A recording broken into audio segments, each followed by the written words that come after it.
C'est une exclusion planifiée. Depuis une semaine, Angelo Frebo savait à quoi il s'exposait en s'abstenant lors du vote de la PSG. Depuis lundi, le leader du Tahuera règle ses comptes. Comment le chef de file de la grève générale est-il passé d'homme providentiel à persona non grata? Voici le off de l'exclusion d'Angelo Frebo. Un ancien proche de Gaston Flosse avance une explication.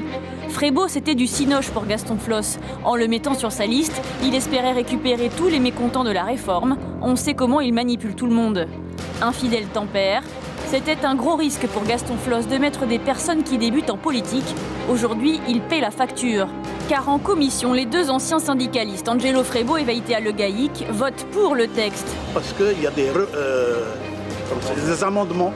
Un membre du parti raconte: il y a eu un recadrage. Vaïtea Legaïc a compris qu'elle avait fait une bêtise.